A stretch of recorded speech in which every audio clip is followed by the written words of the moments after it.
तो अब हम बात करते हैं कि हमारे जो मनीष कश्यप जी हैं, जो एक यूट्यूबर हैं, और आई नो कि वो बहुत ही अच्छा कर रहे थे अपने यूट्यूब की लाइन में, और नंबर वन पे चॉइस रहता था लोगों का उनकी न्यूज़ देखना एंड ऑल। उन्होंने, और मैं सबसे पहले एक बात आपको बता दूं, ये जो एनएसए है, नेशनल सिक्योरिटी एक्ट, ये आपका आया था सितंबर 1980 में, ठीक है। उसके हिसाब से अगर कोई भी कुछ भी ऐसा करता है कि जिसकी वजह से नेशन की सिक्योरिटी पे कोई भी बात आती है, तो उसके खिलाफ इंस्टेंट एक्शन लिया जाएगा। नहीं, इस खबर को सारे चैनलों ने चलाया था, दैनिक भास्कर से लेके तमाम चैनलों ने। तो उन पे एनएससी क्यों नहीं लगा? कहीं ना कहीं आपको ये लगता है कि राजनीति जो है चीजें आ रही हैं, इसमें हो सकता है कि अपना खुन्नस निकाला जा रहा हो? नहीं, बिहार सरकार अपनी मैं ऐसे नहीं मानती। अगर आप ऐसा कह रही हैं कि सभी जगह चलाया गया था, तो इसके पीछे का जो भी रहा होगा जिसकी वजह से ये एक न्यूज़ चली होगी, ऐसा नहीं है कि वहाँ पे इन्वेस्टिगेशन नहीं चल रही होगी। मैं इस बात को मानती हूँ। मनीष कश्यप जी ने, क्योंकि अपना खुद का ही वही होल सोल है अपने चैनल के, उन्होंने चलाई, वो आ गए। और एक पीछे जब चैनल होता है, काम सब जगह होता है। मैं नहीं मानती कि नेशनल सिक्योरिटी से ऊपर कोई बात हो सकती है। अगर कहीं पे भी सोर्स, अगर कोई रॉन्ग लाई गई होगी सिक्योरिटी के ऊपर, उस पर काम चल रहा होगा। आप अगर कोई भी देखो, सबसे पहला काम प्रेस का मैं मानती हूँ कि अगर कोई भी न्यूज़ आती है, सबसे पहले उसको बिल्कुल करना चाहिए, उसको क्रॉस चेक करें, उसको कंफर्म करें, उसके बाद चलाएं, क्योंकि पब्लिक वही देख रही है सबसे ज़्यादा इस टाइम पे। और अगर तुम ऐसा कोई भी न्यूज़ चला दोगे जिसकी वजह से लोग बाग उसमें रिलेटेड करते हैं, ठीक है ना, अब पर्टिकुलर रिलेटेड करते हैं, तो फिर वो मैं मानती हूँ कि ये नेशनल सिक्योरिटी का एक टॉपिक है ये। नमस्कार, मैं शिखा, आप सभी का हिंदुस्तान 9 में स्वागत है।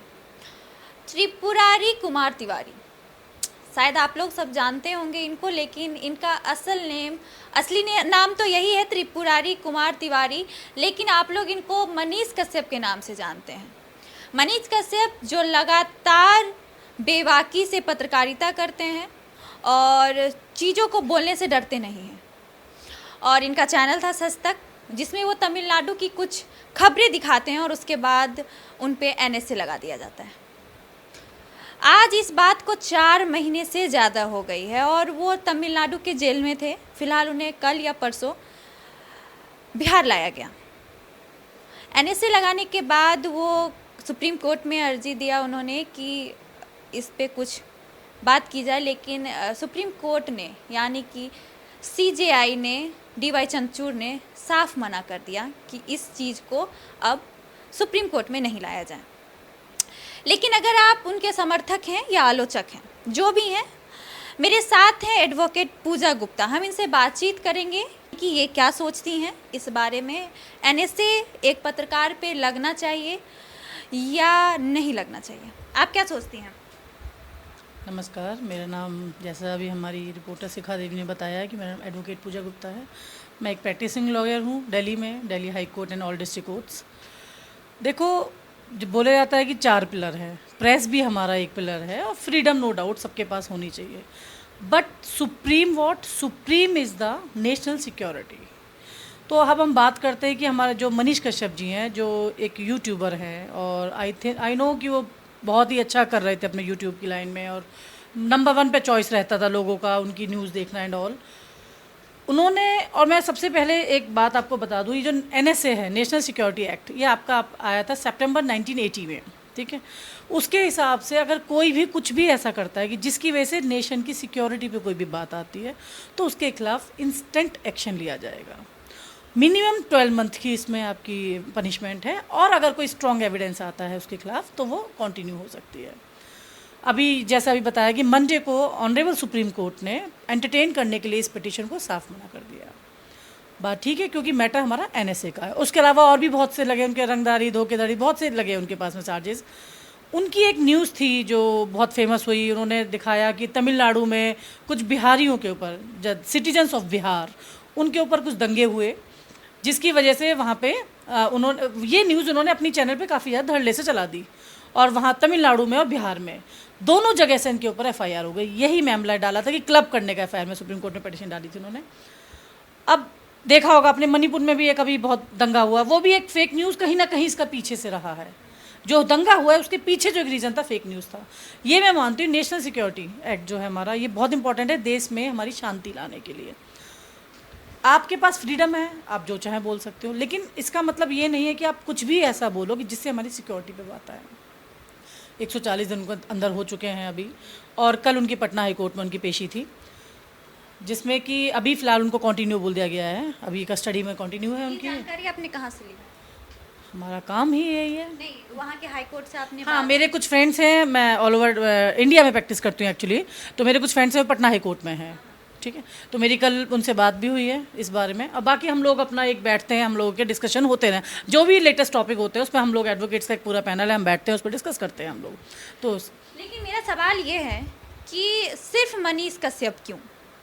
हालांकि मनीष कश्यप पे कई मामले दायर हुए हैं, कभी बीजेपी विधायक से रंगदारी के मामले हुए, कभी स्टेट बैंक में, खैर ये सब अलग मुद्दा है। लेकिन जब बात की जाती है एनएसए की तो कुछ लोग सवाल उठाते हैं, जो लोग उनके समर्थक हैं वो कहते हैं कि सिर्फ मनीष कश्यप क्यों, सिर्फ सच तक क्यों, आज तक से लेके तमाम टीवी चैनल्स, तमाम अखबारों ने ये खबर छापे, उन पे क्यों नहीं? आप इस पे क्या कहेंगे? देखो, सिर्फ की बात नहीं है, सिर्फ इस पर क्यों, ये बात है कि किसी भी पर्टिकुलर पे, चाहे मैं नाम नहीं लूँगी, यहाँ पे बहुत दिग्गज रिपोर्टर्स रहे हैं जिन्होंने कभी भी कुछ ऐसा करा है जो बाद में फेक लिया है। तो शायद आपके नॉलेज में बता दूँ कि एक्शन हमेशा होता है। नहीं, इस खबर को सारे चैनलों ने चलाया था, दैनिक भास्कर से लेके तमाम चैनलों ने, तो उन पे एनएसए क्यों नहीं लगा? कहीं ना कहीं आपको ये लगता है कि राजनीति जो है चीज़ें आ रही हैं, इसमें हो सकता है कि अपना खुन्नस निकाला जा रहा हो? नहीं, मैं बिहार सरकार अपनी मैं ऐसे नहीं मानती। अगर आप ऐसा कह रही हैं कि सभी जगह चलाया गया था, तो इसके पीछे का जो भी रहा होगा जिसकी वजह से ये एक न्यूज़ चली होगी, ऐसा नहीं है कि वहाँ पे इन्वेस्टिगेशन नहीं चल रही होगी। मैं इस बात को मानती हूँ। मनीष कश्यप जी ने क्योंकि अपना खुद का ही वही होल सोल है अपने चैनल के, उन्होंने चलाई, वो आ गए। और एक पीछे जब चैनल होता है, काम सब जगह होता है। मैं नहीं मानती कि नेशनल सिक्योरिटी से ऊपर कोई बात हो सकती है। अगर कहीं पे भी सोर्स अगर कोई रॉन्ग लाई गई होगी सिक्योरिटी के ऊपर, उस पर काम चल रहा होगा और हो सकता है हमारे सबके सामने जल्दी आ जाएगा। क्या एनएसए लगाना? क्योंकि कई बार ऐसा होता है कि हम जो खबरें चलाते हैं उसके बाद अपडेट आने के बाद पता चलता है नहीं ये चीज़ें ठीक नहीं है या ये चीज़ें गलत हैं। कभी कभी हम ब्रेकिंग में चला देते हैं, फिर पता चलता है कि ये चीज़ें गलत थी या फिर कुछ इसमें सुधार हुआ है। तो कभी कभी ऐसा होता है, लेकिन इसका ये मतलब नहीं कि हम एनएसए लगा दें। एनएसए मतलब बहुत बड़ी चीज़ हुई। हाँ, ये भी बहुत बड़ी चीज़ है। आप अगर कोई भी देखो, सबसे पहला काम प्रेस का मैं मानती हूँ कि अगर कोई भी न्यूज़ आती है सबसे पहले उसको बिल्कुल करना चाहिए, उसको क्रॉस चेक करें, उसको कंफर्म करें, उसके बाद चलाएं, क्योंकि पब्लिक वही देख रही है सबसे ज़्यादा इस टाइम पे। और अगर तुम ऐसा कोई भी न्यूज़ चला दोगे जिसकी वजह से लोग बाग उसमें रिलेटेड करते हैं, ठीक है ना, अब पर्टिकुलर रिलेटेड करते हैं, तो फिर वो मैं मानती हूँ कि ये नेशनल सिक्योरिटी का एक टॉपिक है ये। अच्छा, जो उन्होंने मनीष कश्यप ने जो वीडियो चलाया उसके पीछे क्या था? किस चीज़ से वो मतलब प्रेरित होके वो चला दी है? किस चीज़ को उन्होंने देखा था? आपको इस बारे में कुछ आइडिया है? वैसे तो हमें मालूम है। देखो, ये तो मनीष कश्यप जी ज़्यादा बेटर बता पाएंगे, उन्होंने क्या देख करके क्या सोच के उन्होंने चलाया ऐसा।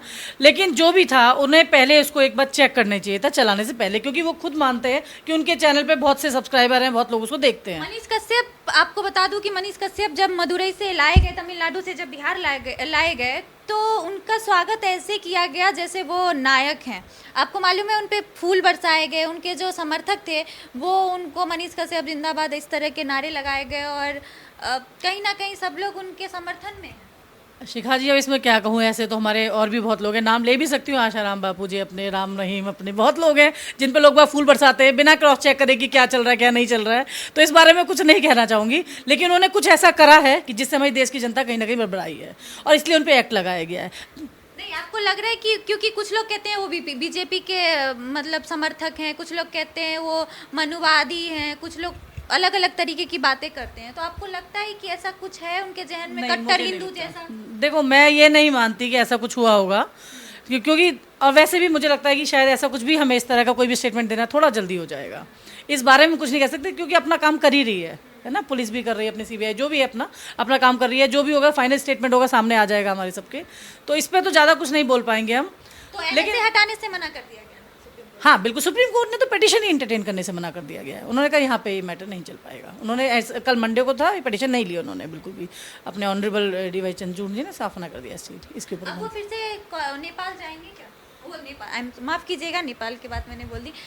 वो फिर से तमिलनाडु जाएंगे या ना नहीं जाएंगे, इनसे हम पूछेंगे। हाँ, मैं बताती हूँ। अभी वो बेतई की जेल में है, यहाँ पे पटना में है, बतिया में, हाँ बेतिया में है वो अभी। और ये जो कल हुआ है, ये हुआ है कि यहीं रहेंगे ये, और तमिलनाडु के सारे केसेस वीडियो कॉन्फ्रेंसिंग के थ्रू करेंगे अभी यहीं से रह करके। तो जो लोग समर्थक हैं मनीष कश्यप के, जो लोग चाह रहे थे, क्योंकि पुलिस वालों ने, वहाँ के अधिकारी ने, बेतिया के अधिकारी ने कहा कि हमें बार बार मनीष कश्यप को पटना लाना और फिर तमिलनाडु भेजना जो है वो थोड़ी सी दिक्कत करेगी चीज़ें, तो हम ऐसा कर सकते हैं कि उनको पटना या बेतिया जेल में रख सकते हैं। तो फिर वहाँ से ये चीज़ें मान ली गई और अब वो जो हैं रहेंगे बिहार में ही रहेंगे और बेतिया जेल में ही रहेंगे, या पटना रह सकते हैं या बेतिया रह सकते हैं, जब तक इन्वेस्टिगेशन पूरी नहीं हो जाती।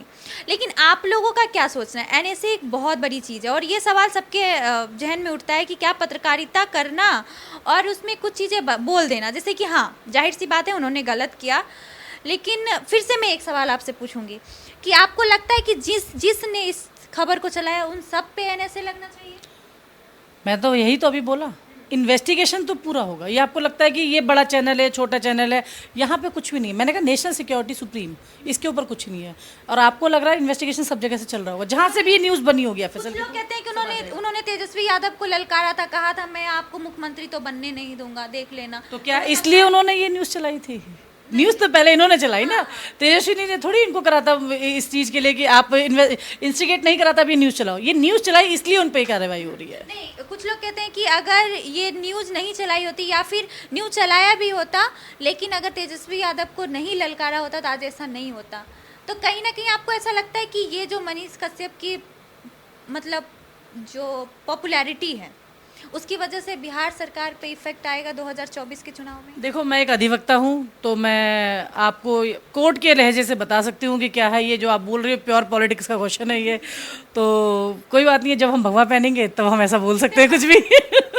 फिलहाल हम अपने जिस यूनिफॉर्म में है उसकी ला सकते हैं, उसी के बारे में बता सकते हैं आपको जो बताया गया। एनएसए को लेके पूजा गुप्ता जी ने आपको बताया कि किस तरीके से चीज़ें हो रही हैं, लेकिन इन्होंने ये भी कहा कि चाहे वो कोई भी चैनल हो, अगर फेक न्यूज़ कोई भी चलाता है तो उस पे एनएसए लगना चाहिए।